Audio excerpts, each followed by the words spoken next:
Hi yes, good morning. Welcome to Profit Master dot in. ఇవాళ 12th July Monday.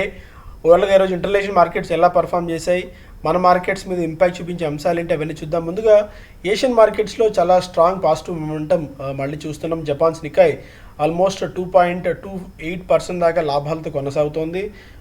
ఇక most of the Asian మార్కెట్స్లో positive trend ఉంది.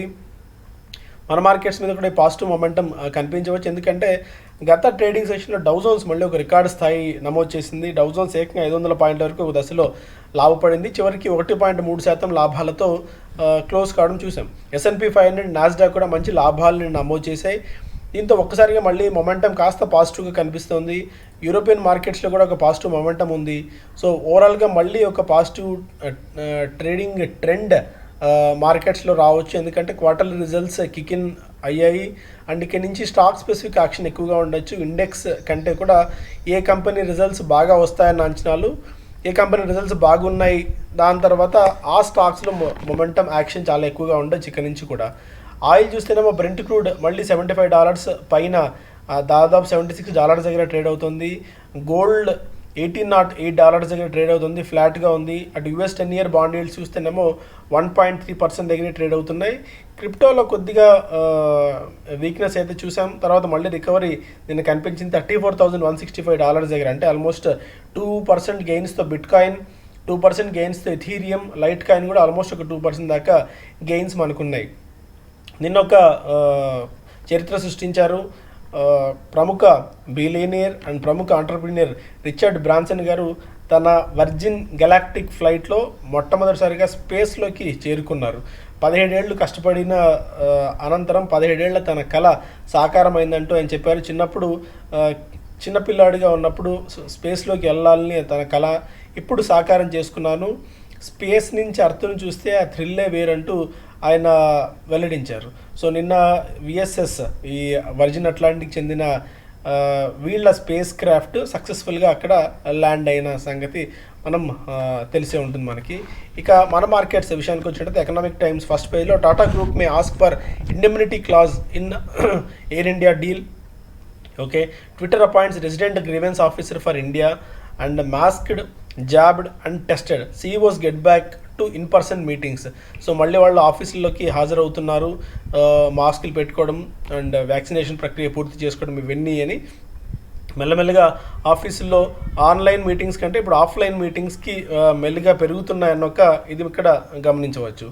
And స్పెసిఫిక్గా చూస్తేనేమో stock recommendation, weekly stock రికమెండేషన్లో Economic Times ఇస్తున్న దానిలో ఈసారి ఇండియన్ బ్యాంక్ని కవర్ చేసింది. With merger related issues taken care of, Indian Bank is expected report better numbers.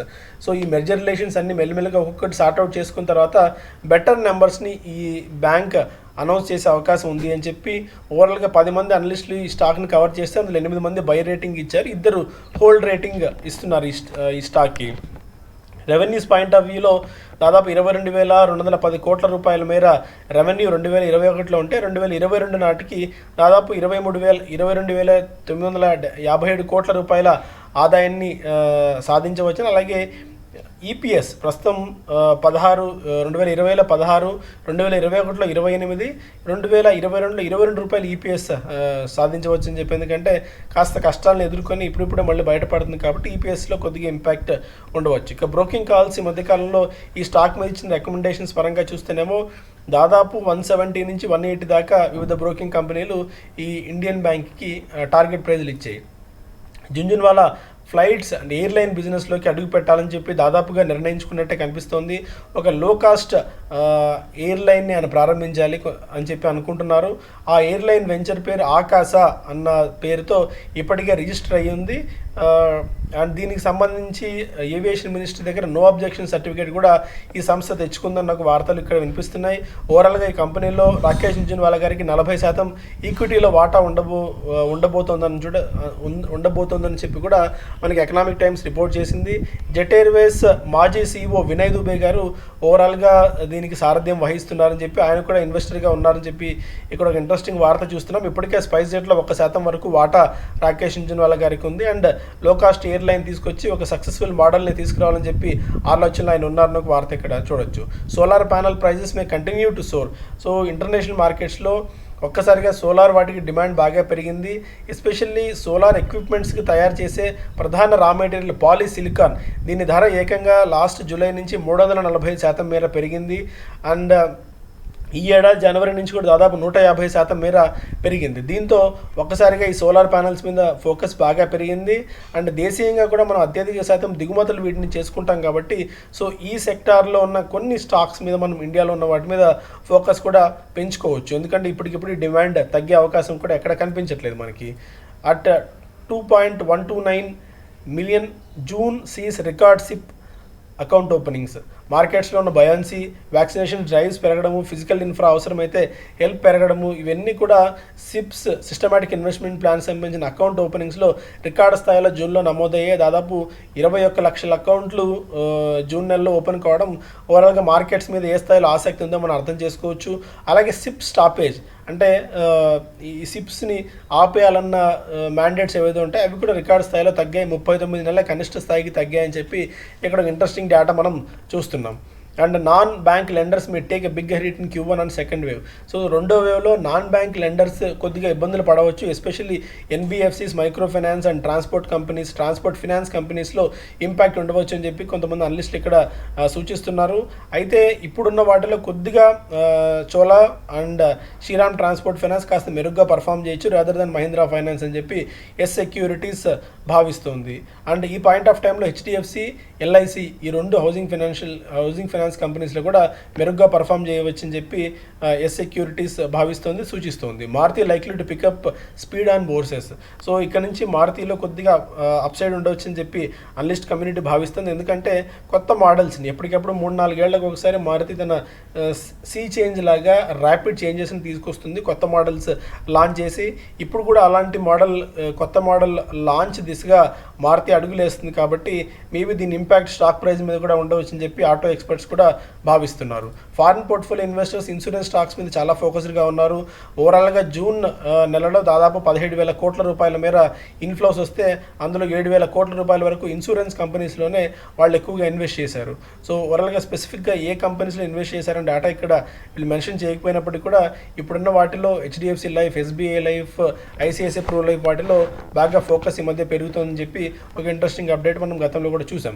Paytm first of it's kind pre IPO షేర్లు బుక్ చేసుకునేందుకు కూడా ఒక కొత్త ఫీచర్ని ప్రవేశపెట్టింది పేటీఎం మనీ పేరుతో. అయితే డబ్బులు ఇందులో తీసుకోవట్లేదు వాళ్ళు. Since we won't be collecting money during the pre order, it's not the same as booking a slot ahead of markets.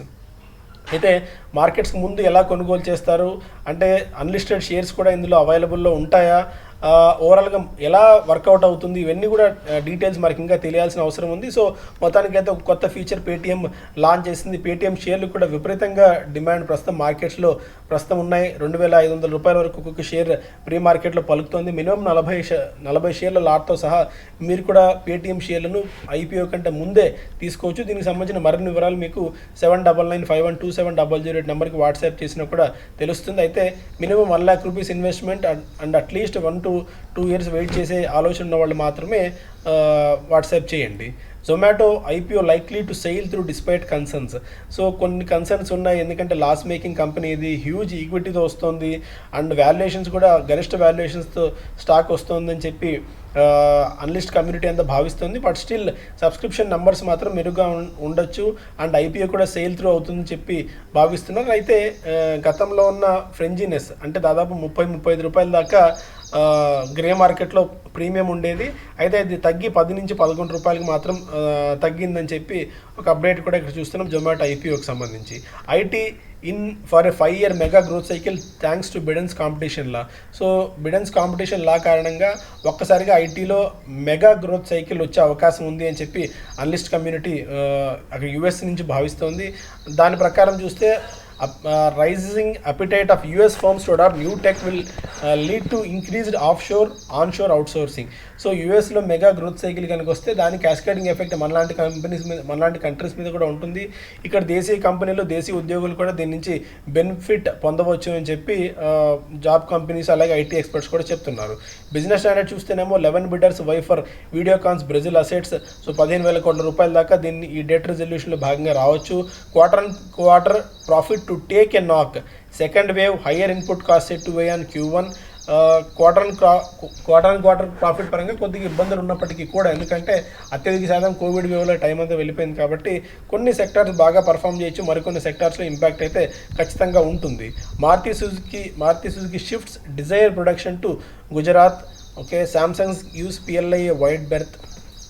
And apparel companies may lag retail peers for June quarter. So apparel companies కొద్దిగా ఇబ్బందులు పడవచ్చు retail పీర్స్తో పోలిస్తే అని చెప్పి ఒక update ఇక్కడ. Higher inventory may lead to discounting dent profitability. ఎందుకంటే last 3 నెలల నుంచి మనకి ఇన్వెంటరీ కూడా బాగా పెరిగిపోయి ఉంటుంది. ఇన్వెంటరీని క్లియర్ చేసుకోవాలంటే డిస్కౌంట్స్ కూడా ఇవ్వాలి. ఇది మార్జిన్స్ మీద కూడా ఇంపాక్ట్ చూపించవచ్చు. అయితే కొన్ని స్టాక్స్ ఇప్పటికే బాగా పెరుగున్నాయి. ట్రెంట్ లాస్ట్ 1 ఇయర్లోనే 46%, Aditya Birla fashion retail 73%, VMart retail 64%, Shoppers Stop కూడా 49% వరకు ఇయర్లో రిటర్న్స్ని ఇచ్చి ఉన్నాయి ఈ పాటికి. And Safesea group gets nod to bid for Shipping Corporation of India. Shipping Corporation of ఇండియాలో మెజార్టీ వాటా కొనుగోలు చేసేందుకు ప్రపంచంలోని ప్రముఖ సంస్థ సేఫ్సీ గ్రూప్కి ఒక ఆమోదం లభించింది.